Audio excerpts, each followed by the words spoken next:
안녕하세요, 여러분. 제가 사는 곳은 서울이고, 나이는 60대 초반 남성입니다. 항상 듣기만 하던 제게도 전하고 싶은 이야기가 생겨서 이렇게 연락드리게 됐습니다.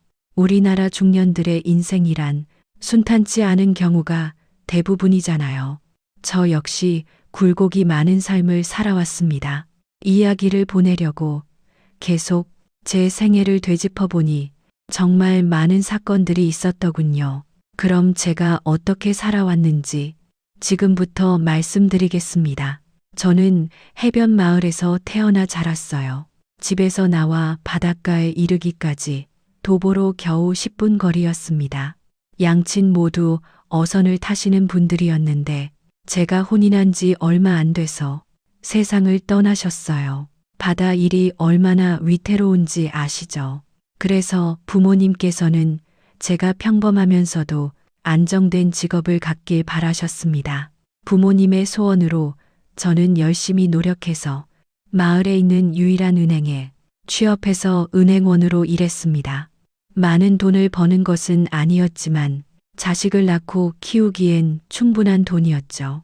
그런 저에게는 소꿉친구가 한 명 있었는데 이름은 병철이었어요.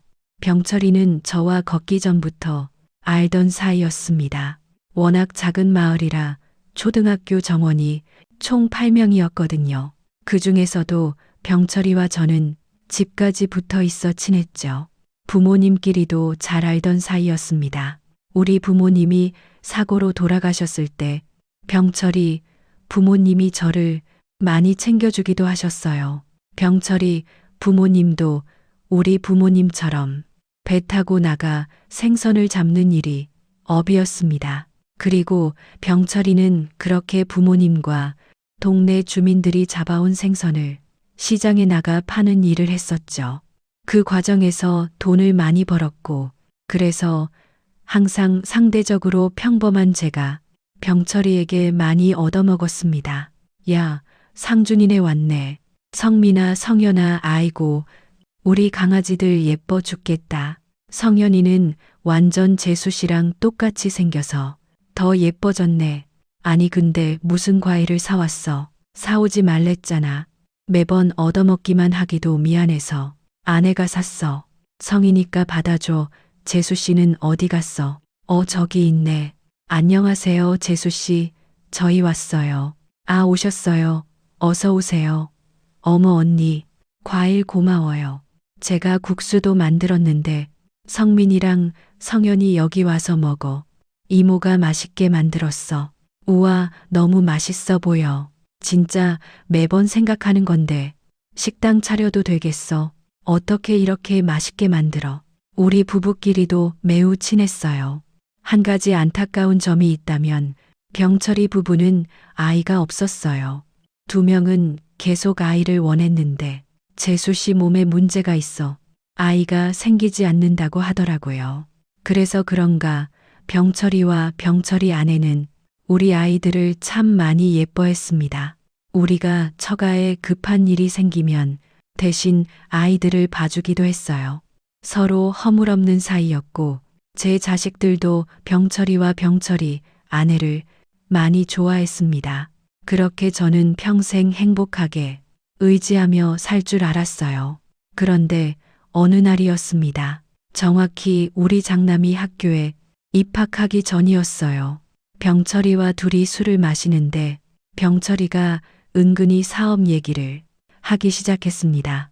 너 이제 아이들도 다 학교 들어가면 들어갈 돈도 많잖아. 나랑 같이 동업하자니까. 이거 솔직히 진짜 하나도 안 힘들어. 내가 힘든 일이면 너한테 권하겠냐. 내가 너랑 지낸 기간이 얼만데. 나 못 믿어. 아니 믿지. 그런데 난 그냥 안정적인 직업으로 조용히 평범하게 사는 삶도 나쁘지 않은 것 같아. 너를 무시하는 게 절대 아니고 그냥 자식이 있으니까 오히려 모험하게 힘든 거 있지. 우리 부모님도 나한테 돌아가시기 전에 항상 평범하게 살라고 하기도 하셨고. 야, 근데 막상 큰돈 만져봐라. 진짜 세상 보는 눈이 달라져. 돈이 많으면 할 수 있는 게 얼마나 많은데. 너 자식 새끼들한테 해줄 수 있는 거 다 해줄 수 있어. 진짜 좋은 기회라서 그래. 너 모은 돈이랑 내가 모은 돈 합쳐서 크게 한판 하자. 내 마음은 알겠어. 일단 나 혼자 결정할 수 있는 상황은 아니고 아내랑 얘기하고 알려줄게. 근데 아내도 자꾸 재수 씨 얘기 꺼내면서 부러워하긴 하더라. 병철이는 제가 은행원으로 번 돈을 투자하라고 권했어요. 본인이 모은 돈과 합쳐 크게 동업해서 사업하면 예전과는 다른 삶을 살 수 있다고 했죠. 저는 원래 안정적인 성향이지만 제 유일하고 가장 가까운 친구인 병철이가 사업해서 잘 사는 모습을 보니 사실 속으로 많이 부러웠거든요. 병철이 아내는 항상 고급스러운 옷을 입고 아끼지 않고 사는데 우리 아내는 그러지 못하고 시장에서 1원이라도 깎으려는 모습을 볼 때마다 속상하기도 했죠. 실제로 아내도 병철이 아내가 부러운지 종종 저에게 얘기하기도 했고요. 그래서 집으로 가서 아내에게 말을 조심스럽게 꺼냈습니다. 뭐라고? 여보, 내가 물론 부러웠던 것은 맞아. 그건 부정하지 않을게.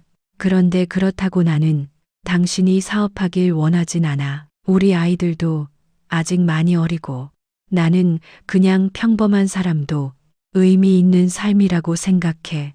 그동안 모은 돈을 다 투자하는 것도 너무 위험해. 앞으로 우리한테 어떤 일이 일어날지 모르잖아. 그치? 내가 괜한 소리 한 것 같다. 여보, 그냥 못 들은 걸로 하고 우리 이렇게 살자. 내가 병철이에게 말 잘할게. 신경 쓰지 말고 우리는 우리의 길을 가자. 처음에 아내는 사업에 대해 상당히 부정적이었습니다. 저는 병철이의 말에 혹하긴 했으나 아내의 의견이 더 중요하니 충분히 존중했어요. 그리고 제 인생의 사업은 없는 일인 줄 알았죠. 그러다 우리 집에 아주 큰 사건이 발생했어요. 차라리 사업을 할 걸 그랬나 싶을 정도의 일이었습니다. 이 사건의 발단은 우리 둘째였어요. 왜냐하면 갑자기 우리 둘째가 크게 아프기 시작했어요. 처음에는 가벼운 감기라고 생각했는데 자꾸 증상이 심해졌습니다. 그런 딸을 데리고 병원에 갔더니 병원에서는 우리 마을이 아닌 근처 광역시의 큰 병원으로 가라고 했죠. 여보, 어떻게 후루를 서 있다. 우리 성현이 어떻게 당장 수술해야 하는데 수술비가 없잖아. 우리 모은 돈으로는 수술비도 낼 수가 없어. 친정에 말했는데 친정도 돈이 없다고 우는 소리야. 우리 딸 어떻게 병원에서는 딸이 당장 수술해야 하는 뇌 관련 병에 걸렸다고 했어요. 수술하지 않으면 평생 불치병을 가지고 살아야 한다는 말에 급하게 있는 돈 없는 돈을 다 끌어모았습니다. 그런데도 돈은 턱없이 부족했어요. 너무 속상해서 대출도 알아보고 있었는데 바로 그때였습니다. 야, 상준아, 성현이 내 딸 같은데 내가 차마 지나치지 못하겠다. 병원비 내가 다 낼 테니까 걱정하지 말고 치료에 전념해. 돈은 찬찬히 갚아. 내가 진짜 자식도 없는데 우리 성민이 성현이 내 자식 같아서 그러는 거야. 병철아, 진짜 너무 고마워서 내가 뭐라 할 말이 없다. 그냥 고맙고 또 고맙다. 예전부터 너한테는 받기만 하는 것 같아서 미안해. 내가 이 은혜 절대 잊지 않을게. 병철이는 우리 성현이가 아프다는 말을 듣고 한 걸음에 병원에 달려왔어요. 그러면서 본인이 병원비를 다 부담할 테니 천천히 갚으라고 병원비를 한 번에 다 결제했습니다. 그런 병철이를 보고 너무 고맙고 또 동업 제안을 거절한 게 미안했어요. 저렇게 순수한 마음을 가진 병철이한테 우리 부부가 너무한 게 아닌가 생각했죠. 그렇게 딸은 병철이의 도움으로 수술을 무사히 마칠 수 있었고 회복도 쉽게 해서 금방 괜찮아졌습니다. 만약 병철이가 아니었다면 우리 딸은 수술할 수도 없었을 거예요. 아내와 저는 병철이에게 고마워서 어쩔 줄을 몰랐죠. 그러다 사건이 발생하게 되었는데 딸이 퇴원하고 얼마 지나지 않았을 때였어요. 병철이가 저에게 밤에 술을 마시자고 하며 부르더라고요.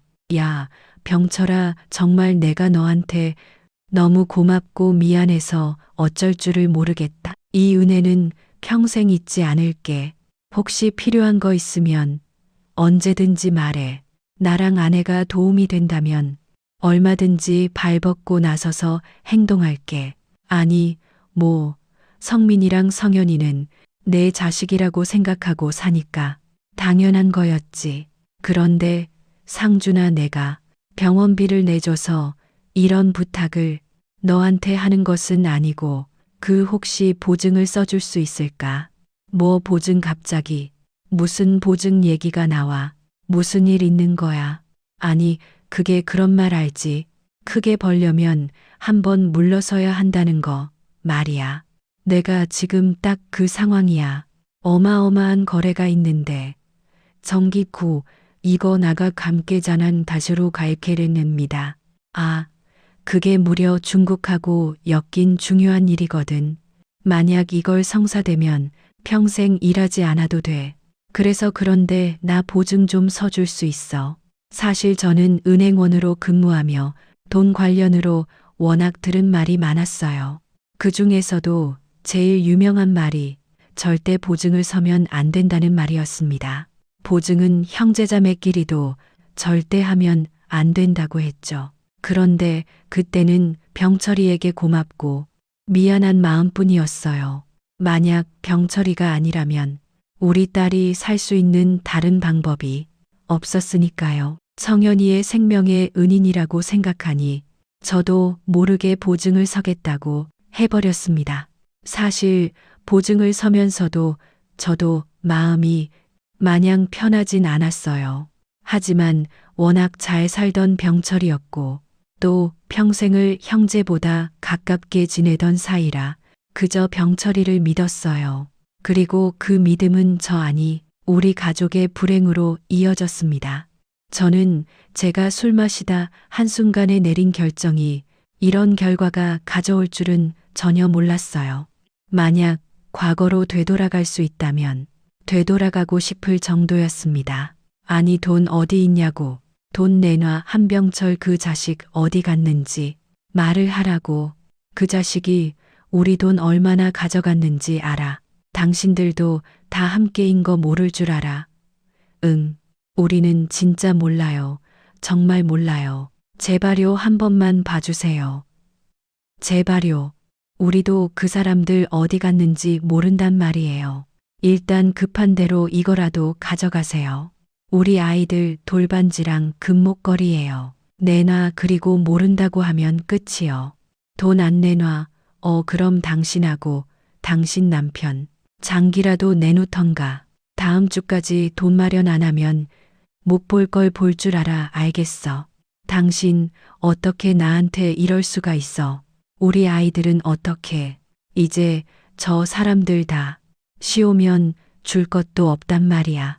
당신 직장도 잘리고 가진 게 아무것도 없잖아. 우리 애들 어떡하라고. 보증을 서냐고. 당신 제정신이야. 미안하다. 내가 우리 성현이 병원비 내준 것에 홀려서. 여보, 일단 우리 여기 떠야겠다. 이대로 있다가 우리 진짜 목숨이 위험한 문제야. 당신 친정으로 가자. 사채업자는 끝을 모르고 매번 집으로 찾아왔어요. 집안 살림을 다 때려 부수고 심지어 제가 일하던 은행까지 찾아와서 드러누웠죠. 있는 돈을 다 끌어모아 갚아도 어마어마한 원금과 이자를 갚을 수는 없었어요. 병철이는 말 그대로 흔적도 없이 사라져서 우리도 행방을 전혀 모르고 있었습니다. 심지어 병철이네 부부의 생사도 몰랐어요. 아내는 저를 원망했고 아무것도 모르고 우는 아이들을 보며 가슴이 찢어지는 줄 알았습니다. 그래서 우리 가족은 결국 고향을 떠나게 되었어요. 사채업자가 또 언제 찾아올 줄 모르니 새벽 3시에 최소한의 짐을 챙겨 아내 친정이 있는 곳으로 가게 되었습니다. 내가 자네에게 어려운 거 부탁했나? 우리 미선이 그저 고생만 모르게 해달라고 했는데 그걸 못해. 이러다 우리 집까지 그놈들이 찾아오면 그땐 어떡하려고. 하나밖에 없는 외동딸. 왜 이런 고생을 하게 해. 꼴도 보기 싫다. 저거는 장인어른은 돌아가시고 장모님만 계셨어요. 장모님은 제가 하나밖에 없는 딸을 힘들게 했으니 저를 미워하셨습니다. 저는 차마 얼굴을 들 수도 없었어요. 그저 죄송하고 또 죄송했습니다. 그렇게 도망친 처가 동네에서 저는 자동차 공장에 들어갔어요. 장모님 앞에 얼굴을 비추는 것도 죄송해서 공장에서 숙식하며 돈 버는 기계가 되었습니다. 월급을 받은 날에만 잠깐 집에 들러 돈을 건네고 바로 밥도 먹지 않고 다시 공장으로 돌아갔어요. 아빠, 나 아빠랑 축구하고 싶어. 아빠, 언제까지 이래야 돼? 빠빠. 넌 아빠랑 엄마랑 예전에 바닷가 앞에서 살던 것처럼 같이 행복하게 살고 싶어. 성민아, 아빠가 미안해. 아빠가 진짜 우리 가족한테 못할 짓을 했다. 아빠가 평생 사죄하며 살게. 잠깐 들렀다 나오는 길에 아들이 저를 잡고 예전을 그리워하며 그렇게 미안하더라고요. 저도 모르게 눈물이 나와 아들을 부여잡고 온 날도 많았습니다. 그렇게 저는 공장에서 7년을 일했어요. 그래, 이렇게 따박따박 갚으면 얼마나 좋아. 어이 형씨, 이렇게만 하면 우리도 착하게 나오잖아. 만약 한 달이라도 밀리면 그땐 공장 찾아간다. 알겠어. 네, 어떻게든 갚을 테니까 우리 아이들 학교랑 장모님 앞에만 나타나지 말아주세요. 제발요. 제가 진짜 잠 안 자고 일해서 갚을게요. 그러니까 저만 찾아와 주세요. 부탁드립니다. 알겠다고. 알겠어. 우리도 막 그렇게 인정 말이 없고 그런 사람들 아니야. 알잖아. 그럼 다음 달에 보자고. 알겠지. 중간에 사채업자에게 무릎을 꿇고 빌기도 했고 돈을 갚기 위해서 잠도 안 자고 밥도 안 먹고 잔업을 나서서 했어요. 공장 사람들은 그러다 죽는다고 말을 할 정도였죠. 하지만 그런 말을 들을 때도 저는 죽으면 우리 가족들은 어떡하지라는 생각이 들어 더 열심히 일했습니다. 그렇게 기계처럼 일한 결과 마침내 돈을 다 갚았어요. 여보, 그동안 고생 많았어. 진짜 나는 당신이 공장에서 고생한 것만 생각하면 눈물이 나와. 몸도 성하지 않고 내가 아무리 생각해도 병철 씨만 생각하면 자다가도 잠이 안 와. 너무 속상해. 나 때문에 당신은 겪지 않아도 돼. 일도 겪었잖아. 내가 너무 미안해. 우리 이제 앞으로 장모님 모시고 행복하게 살자. 내가 절대 보증이나 도박 사업 이런 쪽에는 눈도 돌리지 않을게. 너무 미안해. 아내와 저는 그렇게 이제 드디어 행복한 삶을 사는 줄 알았어요. 하지만 인생이 뭐가 이렇게 힘들까요? 겨우 보증 빚을 갚고 장모님도 드디어 저에게 조금 마음을 여나 싶었는데 우리 가족에게 다른 불행이 찾아왔습니다. 위암 말기입니다. 얼마 남지 않았어요. 치료를 해도 지금 너무 늦어서 손을 쓸 수가 없습니다. 항암 치료가 있긴 한데 돈도 많이 들고 무엇보다 그렇게 해도 겨우 1년을 더 살 뿐이에요. 차라리 집에서 가족들과 좋은 추억을 만들길 바랍니다. 말도 안 돼, 안 돼요. 선생님, 제발요. 우리 아내 저 때문에 평생 마음고생만 했어요. 이제 겨우 숨통을 트였는데 암이라뇨. 고칠 수 있는 방법은 전혀 없을까요? 제발요. 죄송합니다. 저희도 방법이 있으면 손이라도 써볼 텐데 이게 참 죄송합니다. 현실을 알려드리는 것도 제 역할이라는 생각이 들어요. 죄송합니다. 여보, 나는 괜찮아. 내 걱정은 하지 마. 괜히 항암 치료했다가 우리 돈 또 없고 그러면 나 불편해. 죽을 때라도 마음 편하게 해줘. 부탁할게. 아내가 무려 말기암에 걸렸다는 소식을 듣고 저는 절망에 빠지게 되었어요. 이제 빚을 갚고 평범한 생활을 하나 싶었는데 이게 무슨 소린가 싶었습니다. 심지어 암 소식을 듣고 장모님은 충격에 쓰러져서 한동안 일어나지도 못하셨어요. 장모님에게도 고개를 들 수가 없었고 아이들은 학교에 다니고 있어 들어가는 돈도 많았습니다. 아내는 최대한 내색하지 않았지만 암이라는 고통을 아무렇지 않게 이겨낼 수는 없었어요. 장모님도 아파서 누워 계시고 아내도 아프니까 예전처럼 공장에서 숙식할 수도 없었죠. 그러니 아이들만 놓고 나갈 수밖에 없었답니다. 나가면서도 발걸음이 떨어지지 않았죠. 성민아, 성현아, 아빠 배달 금방 다녀올 테니까 밥 해놓은 거 먹고 할머니랑 엄마 챙겨드려 알겠지. 그리고 정말 미안하지만 방바닥도 한 번만 쓸어줘. 아빠 금방 다녀올게. 아빠 우리가 엄마랑 할머니 챙길 테니까 걱정하지 말고 다녀와. 성현이랑 내가 청소랑 빨래도 할게. 조심히 다녀와. 자루, 저는 새벽부터 나가서 몸 쓰는 일을 하기 시작했어요. 돈이 되는 일이라면 뭐든지 했습니다. 택배 배달도 하고 짐도 옮기고 그냥 돈이 된다면 나가서 일해서 돈을 벌어왔습니다. 그래도 돈은 부족했어요. 아픈 사람이 먼저라. 아내와 장모님 약값에 돈을 쓰면 아이들에게 쓸 돈이 없었습니다. 그런데 그런 저에게 아이들은 오히려 씩씩하게 본인들의 엄마와 할머니를 챙기겠다고 했죠. 그 모습을 보고 일하러 가면서 그리고 일하면서 얼마나 울었는지 모릅니다. 마음속으로 병철이를 얼마나 원망했는지 몰라요. 그러다 의사가 말한 기간이 지나고 아내가 하늘로 가게 되었습니다. 아이고 불쌍한 내 새끼.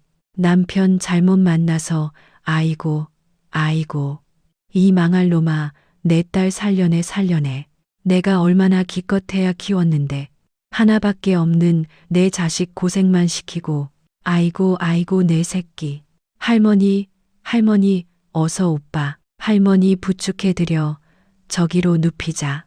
장모님은 장례식장에서 하염없이 곡하셨어요. 그러다 중간에 쓰러지셨고 다시 일어나 통곡하고 쓰러지고를 반복했습니다. 저는 차마 할 말이 없어서 멍하니 조문객을 맞이했어요. 아내를 생각하면 지금도 가슴이 너무 아픕니다. 생각만 해도 미안해서 눈물이 날 정도로 미안한 마음밖에 없죠. 그렇게 아내를 보내고 장모님은 한동안 자리에서 꼼짝도 하지 않고 누워 계셨어요. 아내가 보인다며 환각에 시달리기도 하셨고 상태가 많이 안 좋아지셨습니다. 그런 장모님의 간호를 우리 아이들이 했는데 겨우 고등학생, 중학생이었던 우리 아들과 딸에게 얼마나 미안했는지 몰라요. 더군다나 딸은 어렸을 때 했던 수술 때문에 몸도 완전히 건강한 상태가 아니었거든요. 아빠나 서울에 있는 대학교 4년 장학생으로 합격했어. 이제 나도 성인이니까 돈 벌어서 우리 가족한테 도움이 되도록 노력할게. 아빠 그동안 너무 고생 많았어. 혼자 우리 먹여 살리느라 잠도 못 자고 아빠 보면서 얼마나 마음이 아팠는지 몰라. 애들 고맙다. 아빠가 너희에게 할 말이 없어. 너무 미안하고 또 미안하다. 그리고 고맙다. 해준 것도 없는데 이렇게 공부를 열심히 해서 대학을 장학생으로 가다니 너무 고마워. 자랑스러운 우리 아들은 무려 서울에 있는 대학을 4년 장학생으로 합격했어요. 제대로 지원해 준 것도 없는데 이런 결과를 가져오니 고마운 마음뿐이었습니다. 장남이 대학을 가고 몇 년 뒤 딸도 대학을 가게 되었어요. 자식들에게 해준 것도 하나도 없었는데 다들 잘 자라주어 얼마나 고마웠는지 모릅니다. 자식들이 이렇게 대학에 간 것은 기뻤지만 장모님의 증상은 더 심해졌어요. 심지어 장모님은 치매에 걸리게 되어 환청과 환각에 시달리셨습니다. 우리 딸이 저기에 있어. 자네 우리 미선이 안 보이나? 저기에 우리 딸이 우리를 보고 있잖아. 이리 와 우리 아가, 이리 와 엄마한테 와. 장모님 아내는 세상에 없어요. 그거 아내 아니에요. 아내는 이미 하늘로 갔어요. 이제 현실을 직시하셔야 해요. 장모님 제발요. 세상에 없다니 그게 무슨 소리인가. 바로 저기 우리 딸이 있는데. 아가 이리 와. 내 새끼, 소중한 내 새끼. 우리 딸이 왜 죽어 안 죽었어? 안 죽었다고. 내 딸은 살아있어. 그러니까 죽었다는 소리 하지 마. 장모님은 날이 갈수록 증상이 매우 심해지셨어요. 악을 쓰고 환청을 듣는 날도 많아졌습니다. 그런 장모님을 모시고 사는 것은 상당히 힘든 일이었죠. 그래도 저는 불만 없이 장모님을 잘 돌봤습니다.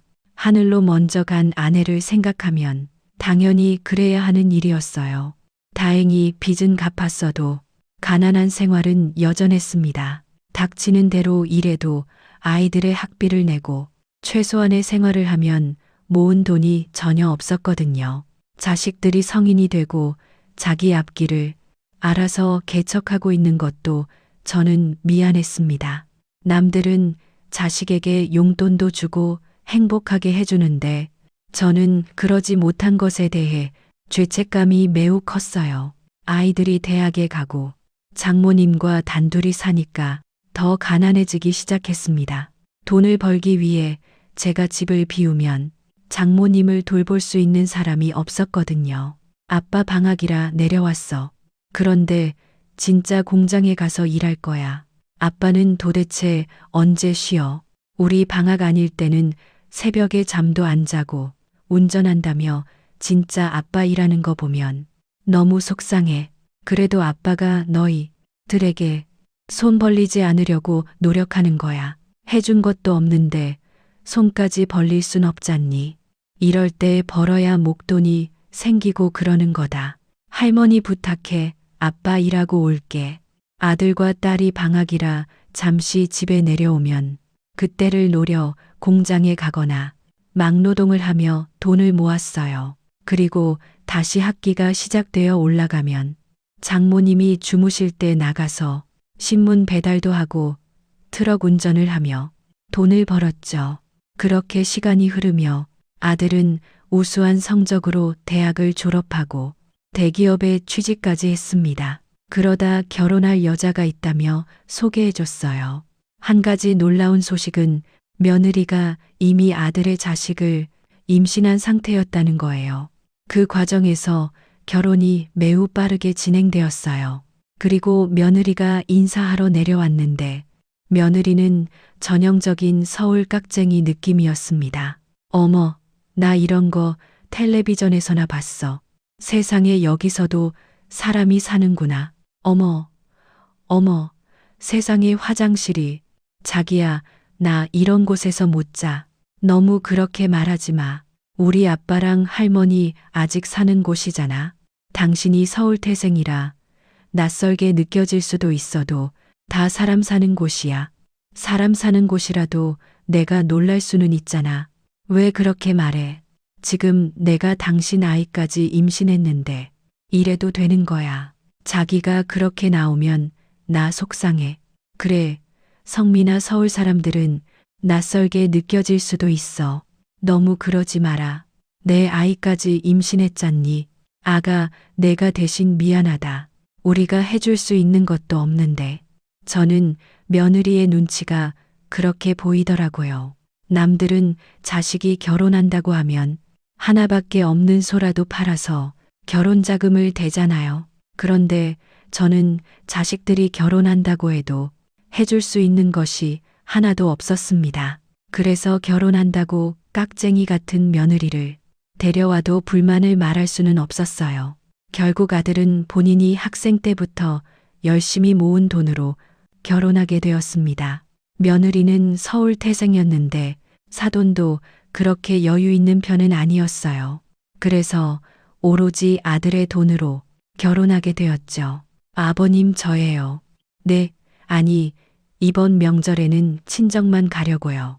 아버님도 아시겠지만 우리 아들이 아직 태어난 지 얼마 안 됐잖아요. 그런데 시골에 가면 아무래도 위생 걱정도 있고 또 시할머니가 치매셔서 걱정도 돼요. 이해하시죠? 아, 그러니 알겠다. 아이는 건강하게 잘 자라고 있지. 시간이 되면 내가 올라갈까 차라리 내가 가는 건 어떠니? 아니요, 아버님 힘들게 모르세요. 그리고 이 얘기는 그냥 아버님이 남편에게 말했어. 내려오지 말라고 해주세요. 제가 얘기 꺼내면 또 부부싸움 할 게 뻔하거든요. 무슨 뜻인지 아시죠?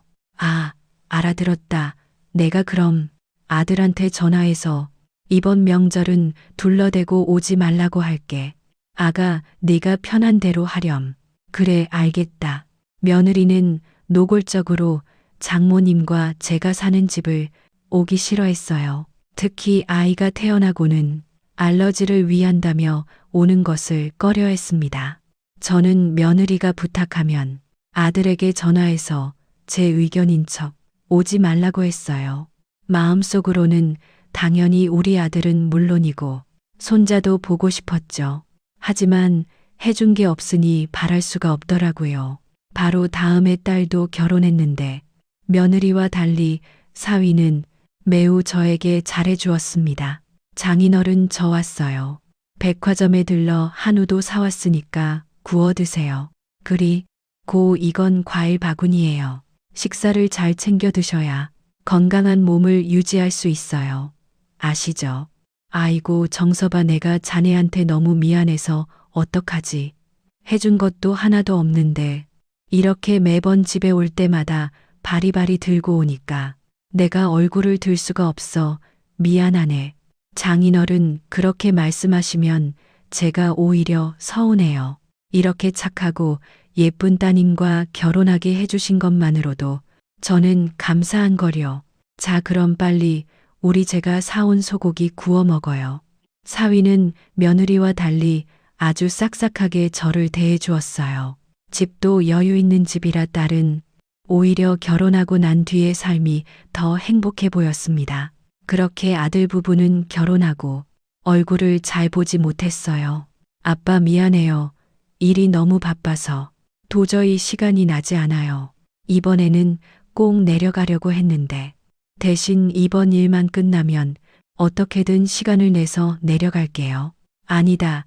일도 바쁜데 이번에도 굳이 내려오지 말고 연락만 하지. 아빠는 괜찮아. 그리고 손자도 어린데 굳이 집에 오면 힘들잖니. 아버지 죄송해요. 할머니는 좀 어떠세요? 저번에 갔을 때 보니까 상태가 많이 안 좋아 보이던데. 그리고 아내가 전화했다고 하던데 들으셨죠? 장모님이야. 뭐 내가 잘 돌볼게. 너는 걱정하지 마. 며느리의 그럼 들었지. 그래. 아들과 전화를 하면 아들은 종종 저에게 며느리가 한 말을 들었냐고 묻더라고요. 저는 며느리 얘기가 나오면 그냥 매번 자연스럽게 얘기를 돌렸어요.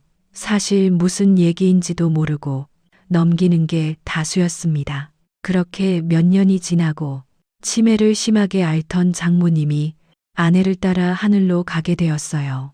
장모님을 모시는 것이 힘들긴 했어도 막상 돌아가시니까 속상한 마음이 컸습니다. 하나밖에 없는 딸을 고생시킨 게 너무 죄송했는데 당신마저 돌아가시니 우울하더라고요.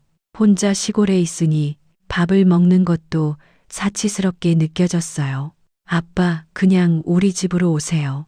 나 아빠까지 돌아가시면 정말 속상해서 못 살 것 같아요. 그 집 저분하고 저랑 같이 살아요. 마침 아들이 시골에서 제가 혼자 사는 게 안쓰럽다고 합가를 제안했습니다. 평소 같았으면 며느리 눈치가 보여서라도 거절했을 거예요.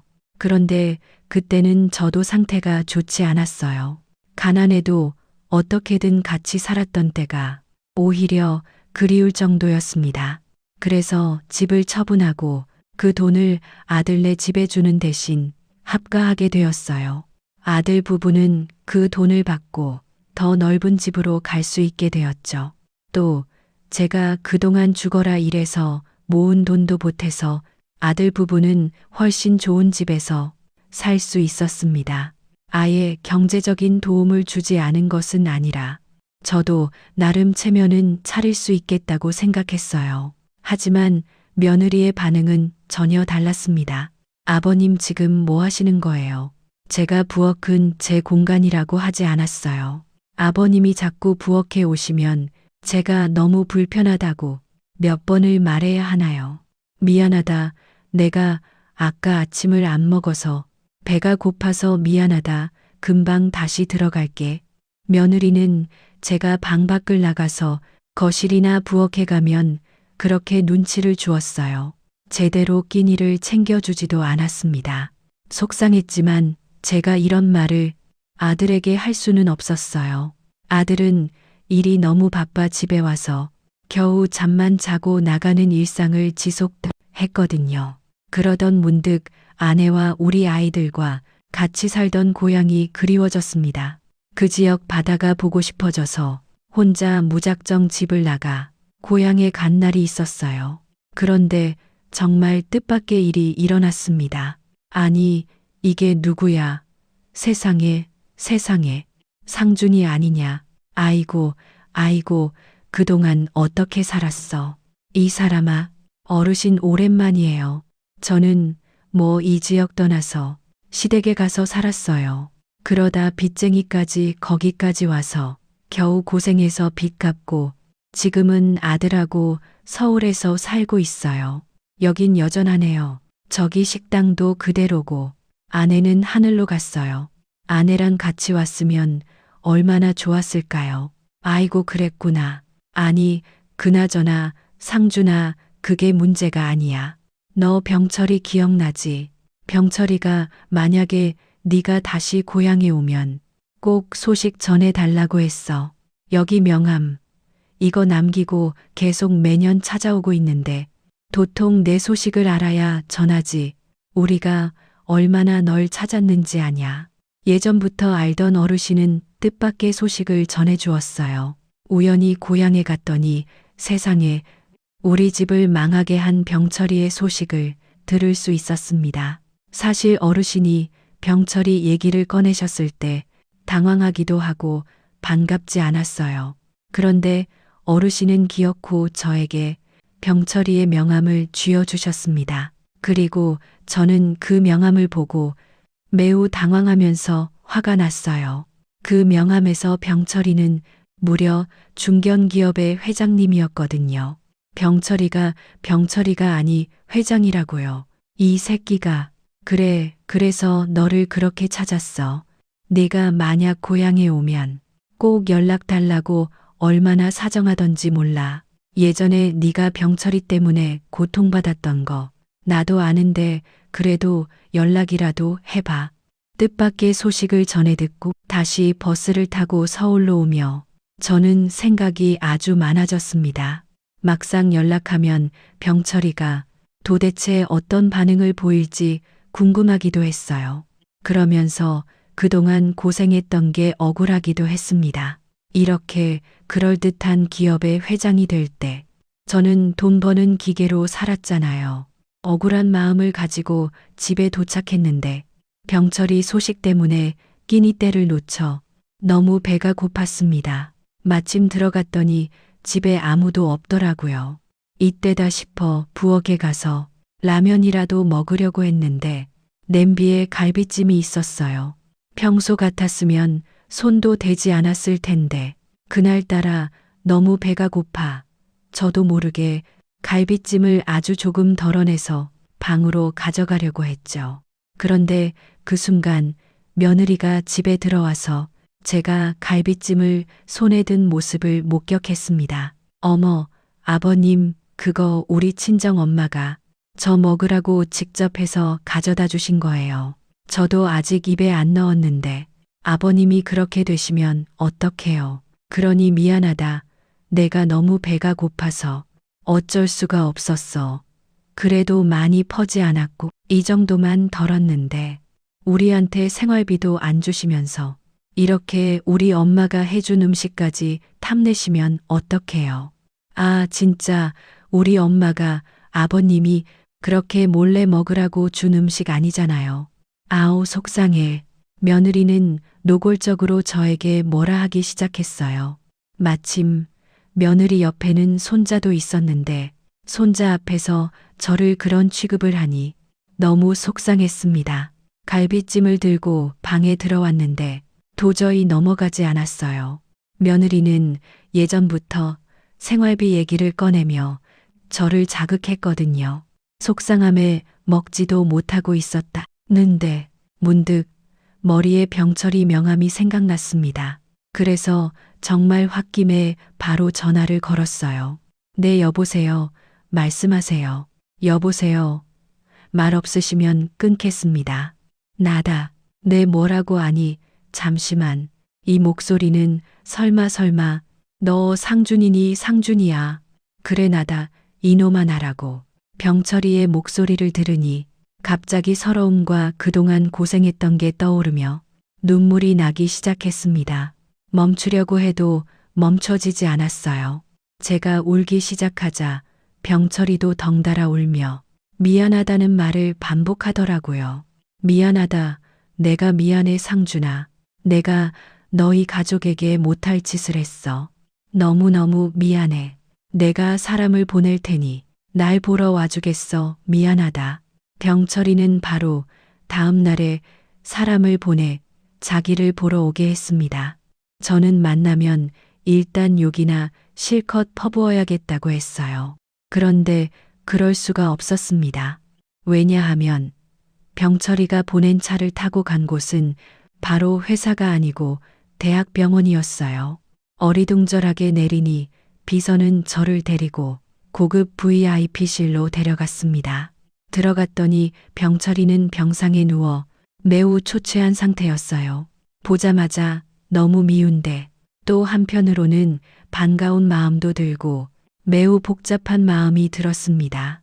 그래서 말도 못하고 엉엉 울자 병철이는 더 심하게 울기 시작했어요. 그렇게 한참을 울다 진정하고 대화를 시작했습니다. 겨우 회사를 차려서 몸을 갈아 일했지. 그 과정에서 우리 아내도 하늘로 먼저 갔어. 그리고 나도 이렇게 병상에 있다. 아마 얼마 남지 않았을 거야. 내가 죽을 때가 되니 다른 사람보다 너희 가족이 그립더라. 너무 미안하고 또 미안해. 미안하다는 말은 몇 번을 해도 모자라겠다. 그렇게 우리를 괴롭혔으면 좀 잘 살기라도 해야지. 인간아, 이렇게 누워서 죽을 날을 기다리는 게 말이 되냐. 상준아, 그래도 우리가 인연은 인연인가 보다. 내가 너를 그렇게 찾았던 이유가 바로 이 회사를 너에게 주려고 그래. 내가 자식이 없는 거 알지. 그동안 너를 괴롭게 했던 거 이렇게라도 사죄하고 싶어. 병철이는 매우 놀라운 소식을 들려주었어요. 자기 회사를 저에게 지명해서 물려주겠다는 소리를 했죠. 그 소리에 저는 매우 당황했습니다. 하지만 나는 기업에 대해 아무것도 모르는 걸 내가 갑자기 너희 회사 회장이 되면 나는 뭘 할 수 있는 게 공장에서 일한 지식뿐이고 운전하고 내가 뭘 하겠어. 됐다 말이라도 고맙다. 그건 걱정하지 마. 이미 실무를 담당할 직원들이 많아. 너는 그냥 직함을 가진 채로 돈만 챙기면 돼. 그냥 바지 사장이라고 생각해. 내가 너한테 기업을 주지 못하면 마음 편하게 죽을 수가 없어. 내 평생의 한이야. 병철이는 거절하는 저를 기어코 물려받게 했어요. 너무 뜻밖의 일이라 저는 이걸 아무에게도 말을 할 수가 없었습니다. 아들과 딸에게 말을 해야 하는데 저조차도 믿기지 않는 일이라 선뜻 말하기가 무서웠어요. 그 뒤로 저는 시간이 나면 병철이의 병문안을 가서 예전 얘기도 하고 시간을 보냈습니다. 내가 상준이네가 나타나니 얼마나 마음이 편한지 몰라. 이제는 죽어도 여한이 없어. 연락해줘서 고맙다. 너무 고맙고 미안하다. 먼저 하늘에 가서 내가 너희 아내와 장모님 돌보고 있을게. 상준아, 미안하다. 병철이는 그렇게 저와 마지막 순간을 같이 보내고 하늘로 가게 되었습니다. 병철이가 미리 변호사도 몇 명이나 구해놔서 저는 그냥 가만히 앉아서 사인만 하면 되는 상황이었어요.